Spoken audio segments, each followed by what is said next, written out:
What's going on, everybody? Welcome back to the Paper Planes channel. This is my Dark Souls 2 Ultimate Walkthrough Guide. We're going to go ahead and tap the bonfire here, and we're going to do a little bit of backtracking. We've got a few things to finish up before we progress further. So right now I want you to go to the Shaded Wood and the Shaded Ruins bonfire. We're going to go back to that talking man-scorpion thingamabobber. He's going to give us some new item. A new item. Thank you. I speak good English. Alright, so we're going to go and trade up this ring with the whisper thingamabobber. I'm being real official and technical with my details today. Hey, what the? Why did I never pick you up? You always see something that you forget to grab. No worries. That's just some crap loot. So when we come up here, we're going to run through. We're not going to be doing any fighting. I'm not trying to waste my time with that. So once we get to our buddy here, we're just going to have a little brief conversation, and he's going to give us a new ring. What skill, madame? Brave human, take thee. Second dragon ring. I have, but... Continue your conversation with him. But... Now when you leave, you can go ahead and take that ring off. And if you want, if you're wondering what ring did we just get, it's right here. It increases hit points, stamina, and maximum load. So you can see though it's got a low ring of durability, so it could get destroyed pretty easily, so you need to be aware of that.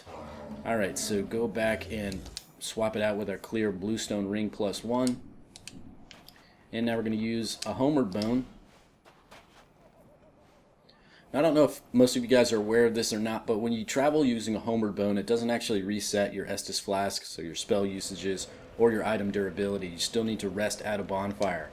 So we're going to do that anyways, but just in case you weren't aware of that, that is what is happening. So now we're going to go back to the area that we were just at, and that's going to be Brightstone Cove. And I want you to start at the chapel threshold. Sounds familiar. I think we did that quite a few times last episode.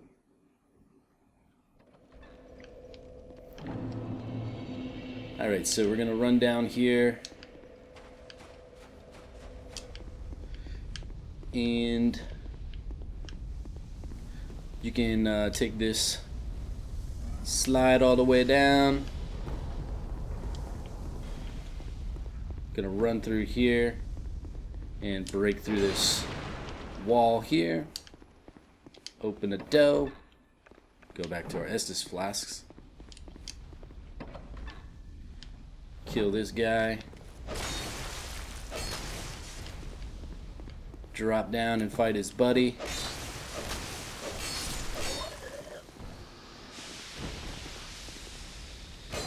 Oh! Alright, so they're going to have a couple more enemies pop out over here. These are really easy to handle.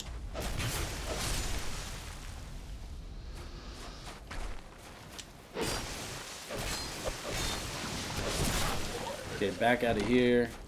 Get a little bit of healing. Now behind you, if you hear some noise, it's these spiders breaking through the wall. So just be ready for them.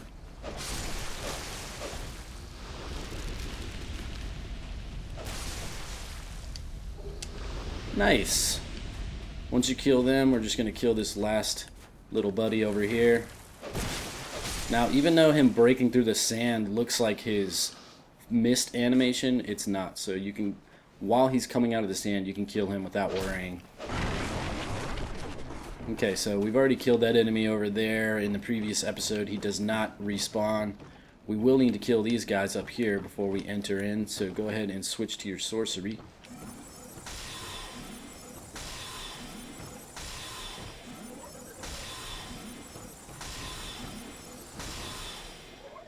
No, blump. Alright, so after you kill them, continue on with your sorcery. You're going to have some spideys. Get the jump on them. Whee!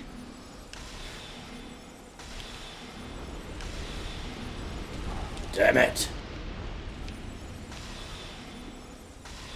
Alright, so after they're dead, there's 5 of them that aggressively come after you, and then that one that's over here, but he's waiting to ambush you if you haven't looted this item yet.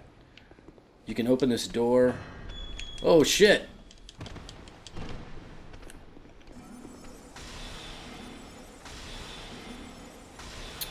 He doesn't always aggro after you. I guess he saw me from over here and decided to come for it. He won't sit. Alright, now, this area you can see all the little spider holes, and you can kind of hear them. You can see them inside, up top a little bit. See, hey buddy, what's up guys?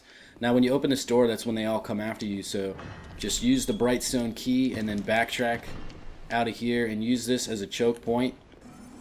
And they'll all just keep coming. There's about 7 or 8 of them.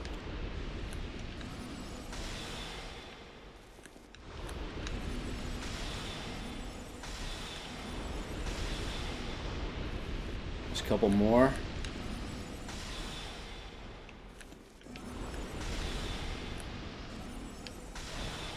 That should be good. Switch to our sword just to clear it out if not. Alright, good. Now here we are. This chest is totally safe. Black Knight Ultra Great Sword, Great Fireball, and Fire Seed. So we get a upgrade material, we get the Great Fireball, Pyromancy, and of course that big badass Black Knight Ultra Great Sword. Oh yeah! So those are nice items. We're gonna go back to the bonfire, and of course we've got to go back to Majules.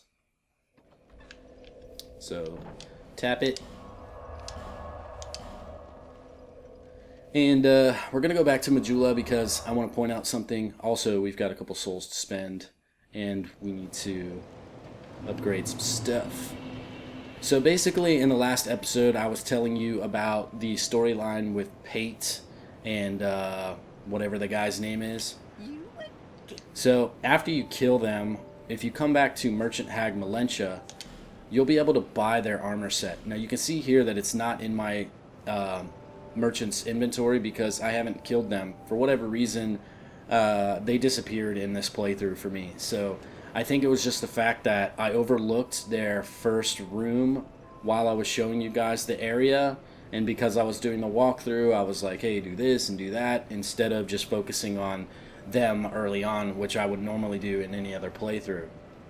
So if you kill them or if you partake in the finale of their quest line and you could witness one of them dying, you'll be able to purchase both of their armor sets no matter who you help.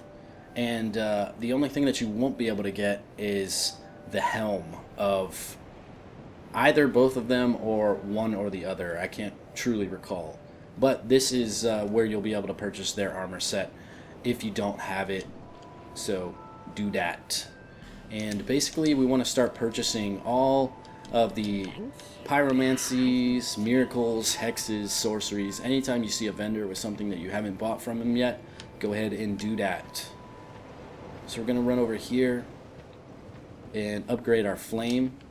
What's up, sexy lady? I'm here. You eat the... Alright, so reinforced pyromancy flame. You can see here we've got a couple seeds. Boom. Dark pyromancy flame +5. I'm Very always nice. Here. So come and see me when you're in town. Alright, so we're going to go ahead and leave now. We've spent most of our souls. And we're going to go to an area that we haven't spent any time yet. It's the Sinner's Rise. We've just activated the first bonfire here many episodes ago, so you should have this. And now we get to enjoy this little area. Now, I want to bring up the fact that if you didn't spawn farm these guys like I told you to in one of the earlier episodes, they are here. There's 3 archers, and they're raining down the fire on that ass. So be ready for that when you arrive at this bonfire.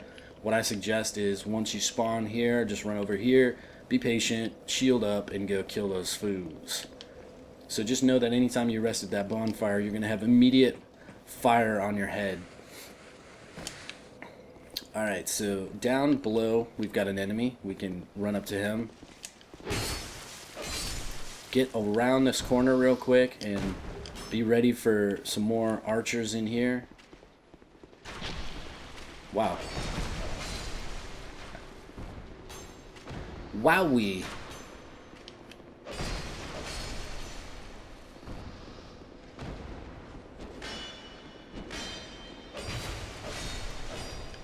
Alright, so let's go back to our health. Okay, so when we step on this platform, it's going to take us down. What I want you to do is kind of creep over to the edge and look down below you. You'll be able to see an item. So locate that, and then when you get close to it, just walk off the ledge here. It's pretty slow, so you don't need to worry about timing it too much. So we get 5 lacerating knives. When you loot that, just drop down. Now, do not touch this summon sign yet. This is Lucitil, I believe, of Mira. There we go. So we don't want to summon them yet. We want to clear out most of the enemies before we do that, because typically they will die before we get to the boss. And with them in the boss fight, this boss is probably one of the easiest encounters you'll ever partake in, as long as you've got ranged attack. Even with melee attack, it's super easy. So by doing what we will be doing this episode, this boss fight should be a one-timer for you guys for sure. Now we've got some heavy-duty enemies in here, so just shield up and circle around them. You'll be able to land a backstab. When they do that falling thing, it's really beneficial to you. I didn't actually land the backstab there, but that's okay. There it goes.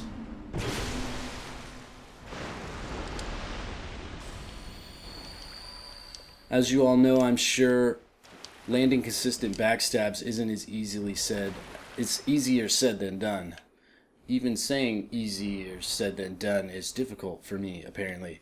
Anyways, I just looted a bow, and that is a rare drop from that enemy, so that was pretty sweet.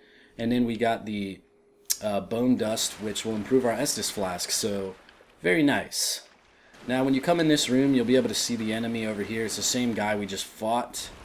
So I want you to get his attention and then let him come to us, because we do not want to drag the attention of any other enemies.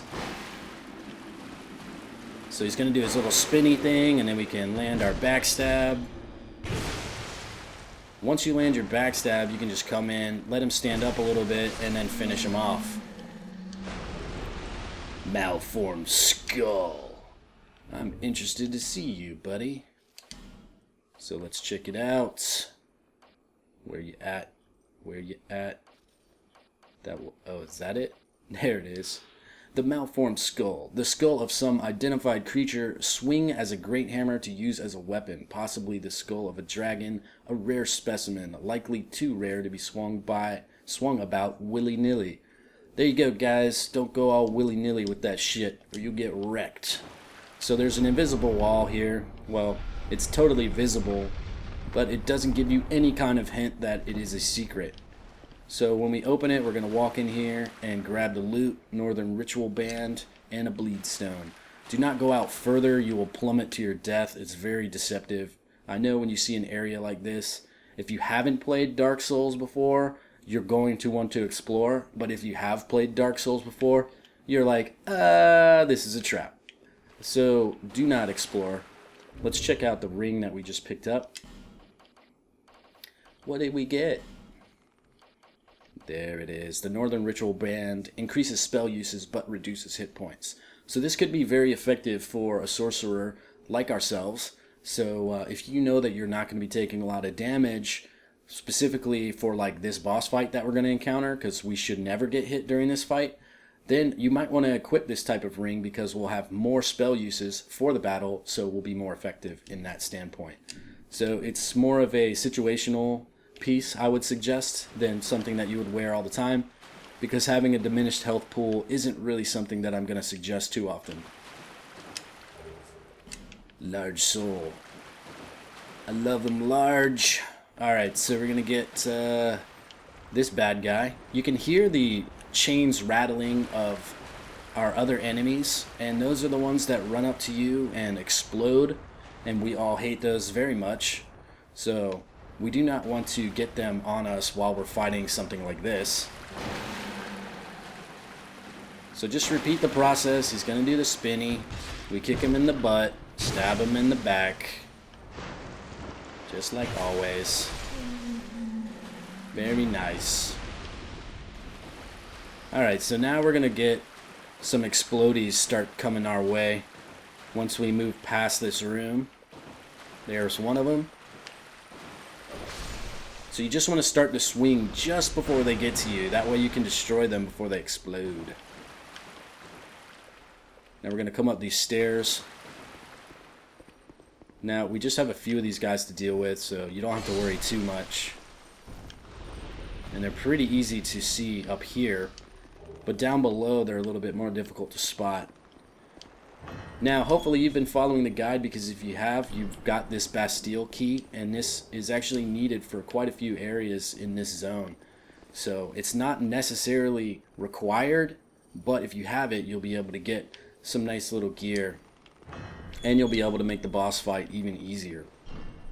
So once you loot that, and if you haven't been following the guide, normally I'd say, fuck you, but you can get that key by going and defeating the Belfry Luna area, and that is not very far from here, actually. So that's all I'm going to say about that.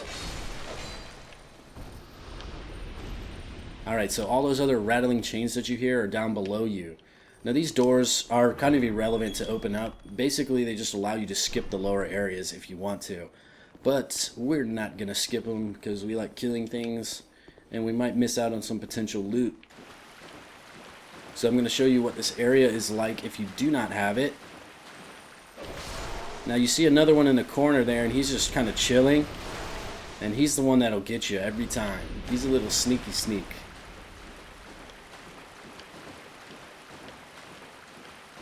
Hey buddy, you almost got me. Alright, so we'll continue moving forward. Once you've killed them all, you won't be able to hear them anymore, and that's the reassuring sound. Now we've got one more, I believe. If I stop moving, I should... maybe we've killed them all. Oh, there he is. Oh, shit! See, I was a little bit too early there. And you can see if you don't get the timing right, you could get into a pattern of getting disrupted, and that would be a terrible thing. Alright, so we're going to pull this lever real quick. And this is the only side you can open this gate from, I believe. I don't think there's a switch over here. Nope, there's not. So you want to do this just to make your passage through here a little bit faster when you come back with Lucitil. Now there's no more enemies until we get to the boss, so this is our perfect opportunity to come back and grab her. Come along, little lady. Once you summon, you can go ahead and continue on. She'll catch up. There's not too many obstacles for her to get lost in. Run. Alright, so once we get up here, we're going to cross over this narrow bridge. Do not worry, like I said, there are 0 enemies from here to the fog gate. So don't go up these stairs yet, just come over here and grab this awesome Radiant Life Gem. Hell yeah! Here comes baby. Come on, baby. And we'll come up here and we'll unlock this door. And go into your inventory. And I want you to use a flame butterfly. So now we'll come up to this and light the oil here. Alright, our hoe is stuck. We're going to have to go get her. But we'll light this one first. As you can see, pretty much every door that I open requires a Bastille key. Alright, so light this one, and then we can put our torch away. And to do that, you just press the left button on the directional pad. Now we're going to come back and get our boo thing.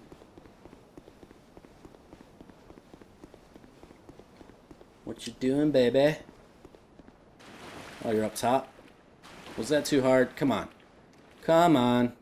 There you go. Good girl. Alright, so Basically, what lighting those tar pits, or whatever you want to call them, does is it lights up this arena, because the area that we're about to enter, the boss will actually put out some torches. So it makes it harder to see them, and your target radius is more narrow than it normally would be. So basically, all we're going to do is go to our heavier casting ability here. We should be able to kill them with just this, but you might miss a few times because the enemy is a little bit fast, but it should be focused on Lusatil. And as long as Lusatil is standing relatively still, the boss will do the same. So as long as we just evade the first 1 or 2 attacks of this enemy, we'll be able to back off and rain down the heavy ranged attacks.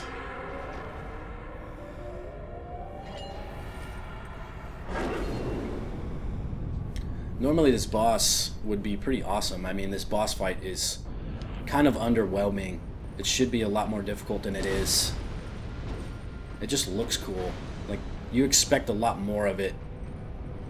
Alright, so once we just let them start fighting, you can actually put your shield down if you like. That way your stamina rebuilds a little bit faster.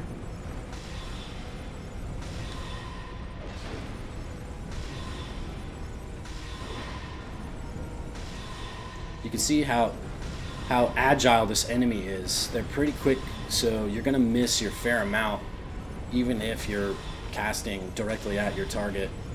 They are very quick.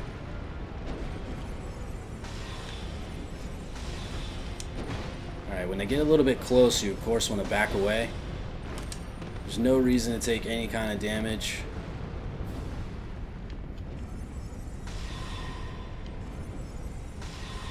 And this next hit will do it. Oh, Lusatil, you got the killing blow. So there we get the soul of the lost sinner. Of course, we get all the boss souls as well. We're rich. Now we're just gonna walk over to this door. The epic double door opening. You always expect something super badass to happen after that. And don't forget about this chest. We're going to get a branch of yore, and one other item, the Elizabeth mushroom. Woohoo! And something funky might happen here. Damn! That shit scared the piss out of me when it first happened. I was just, thought I was dead. I wanted to fight this thing. I didn't know what was going on. But this is some weird looking funky tree thing. Just talk to it.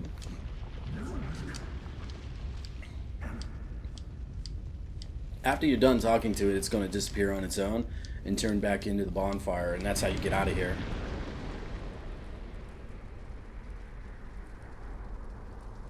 It's just so crazy how that doesn't damage you. I thought for sure that that fire would just mess you up bad.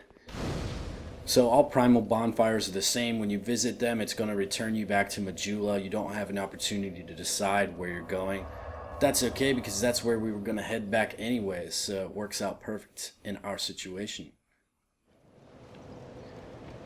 Hey baby, so before we forget, let's go ahead and visit the bonfire, and we're going to burn this sublime bone dust. It burns so good. And when we can, we'll exit this. Alright, and let's talk. You are bearer of...